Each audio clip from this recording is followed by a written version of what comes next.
హరి ఓం Sridatta. July నెల 14వ తారీఖు నుంచి 23వ తారీఖు వరకు శ్రీ వారాహీదేవి నవరాత్రులు.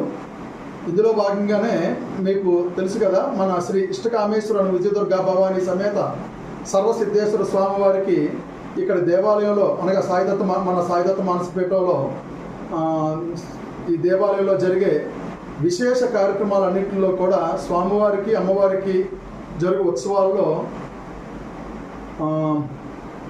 అలంకరణ, ముఖ్యంగా అలంకరణ మనకు ప్రత్యేకం. ఈ అలంకరణ వస్తువులు ఏవైనా అంటే ముఖం కానీ ఇలాంటి ఏవైనా సరే దివ్యమైనటువంటి వనమూలికలు మిశ్రితం చేసినటువంటి కాశీ నుండి తీసుకొచ్చిన మట్టితో, మనం గంగా నదిలోంచి తీసుకొచ్చిన మట్టితోని ఆ రూపాలను మనం తయారు చేసి, దానికి ఎంతో చాలా శ్రమ కోర్చి తయారు చేసి, దాని తర్వాత నేచురల్ కలర్లు అంటే ప్రకృతిలో మనకి దొరికేటువంటి ఆకులు, అలాలు, పుష్పాలు, ఫలాలు వీటితోనే రంగులు వేసి దానిపైన మనం ఈ కొంచెం కుందనాలు ఇలాంటివన్నీ ఉపయోగించి విశేషంగా అలంకరణ చేస్తూ ఉంటాం.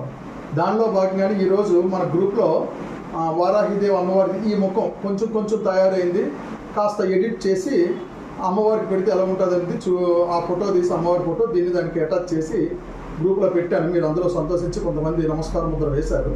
అయితే అమ్మవారి మటుకు ఇంకా పెట్టలేదు. మనం పెడితే ఆవేశం వచ్చేస్తుంది అమ్మవారికి, మేము కూడా నిలబడలేము, ఎందుకంటే అంత హుంకారం వచ్చేస్తుంది అమ్మవారికి. ఇప్పుడు చూస్తున్నారు కదా ఈ అమ్మవారు, కొంచెం వెనక్కి చూపించాను. అది చూస్తున్నారు కదా ఇప్పుడు ఎలా ఉందో అమ్మవారు.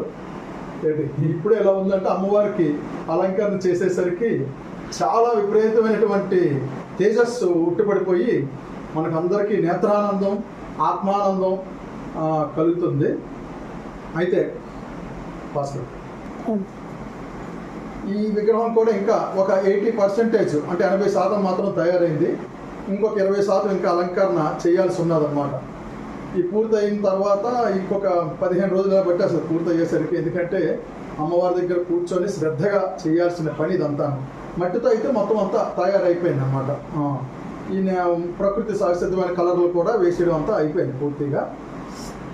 అది ఇప్పుడు ఇదంతా చూసి మీరు ఎలా ఉందో తెలియజేయండి. ఇప్పుడు మీకు ముందుగా నేను చూపించలేదు, కొంచెం చూపించగానే ఇలా పూర్తిగా ఎప్పుడు చూపించలేదు. చూసి అందరూ కూడా ఆనందించండి.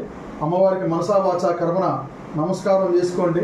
మన భవబంధవ్యాలన్నింటినీ కూడా, మన యొక్క కర్మలన్నింటినీ కూడా నిర్మూలించి ఆ వారాహి మాత అనుగ్రహంతో మన శత్రువులందరూ కూడా ఆవిడ తుదముట్టించి మనకి సర్వత్రా విజయం చేకూరుగాక. హరి ఓం శ్రీదత్త.